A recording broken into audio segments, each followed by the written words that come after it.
aku pengasih pesantren Sukarman Karet dan Mutia yang terhormat kepada segenap jajaran pengurus dan dewan guru dan teman-teman semua yang insya Allah berbahagia. Jadi di sini saya akan mempresentasikan kitab Ubudiyah bab kelima, yaitu tentang sholat jamak qashar dan sholatul ajz. Yang pertama itu apa sih jamak? Dari segi etimologi jamak itu berarti mengumpulkan. Jadi jamak itu suatu ruksa atau keringanan ketika kita bepergian jauh dengan jarak kurang lebih 80,64 km. Jadi berlaku untuk 4 waktu, yaitu zuhur, asar, maghrib, dan isya. Jadi kayak misalnya gini ya, zuhur itu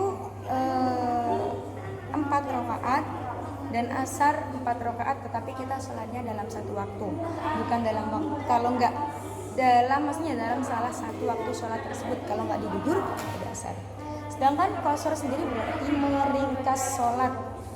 Jadi satu ruksa juga ketika bepergian jamak qashar ini meringkas sholat yang biasanya bilangan rakaatnya 4 menjadi 2. Kayak misalnya sholat asar,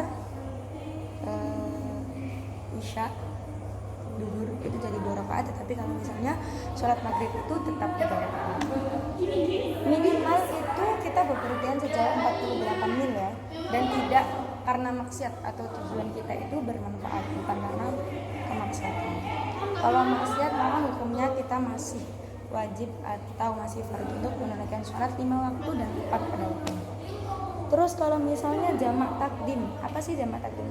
Yaitu mengumpulkan sholat dalam satu waktu di waktu awal. Kayak misalnya kita mengerjakan sholat zuhur 4 rakaat, sholat asar 4 rakaat di dalam waktunya sholat zuhur.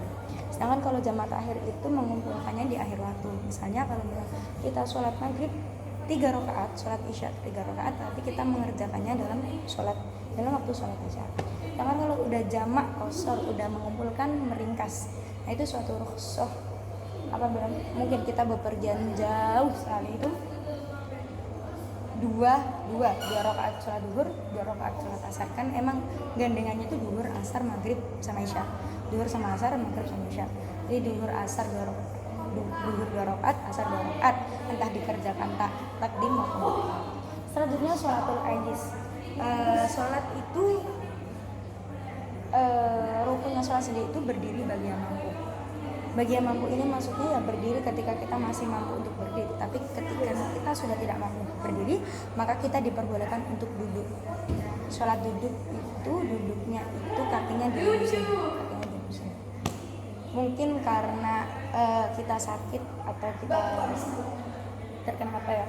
Kalau misalnya sudah tidak bisa duduk, terlentang, ini sudah sakit atau dalam keadaan darurat, dan ketika seorang tidak bisa duduk, tidak apa-apa terlentang seperti ini, terlentang mungkin biasanya orang-orang yang oknum, orang-orang yang sudah parah.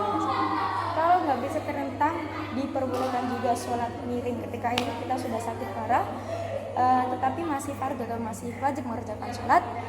Nggak apa-apa kalau misalnya cuma untuk hormati waktu, ntar diganti lagi sholatnya setelah sembuh.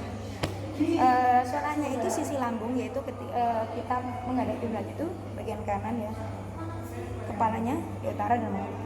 Kalau sudah tidak bisa miring, maka bisa dengan isyarat mata atau dengan kedipan. Jadi dari takbiratul ihram sampai salam itu,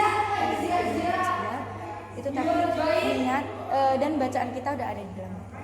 Oke, sekian presentasi dari saya. Kurang lebihnya mohon maaf. Semoga bermanfaat. Wassalamualaikum warahmatullahi wabarakatuh.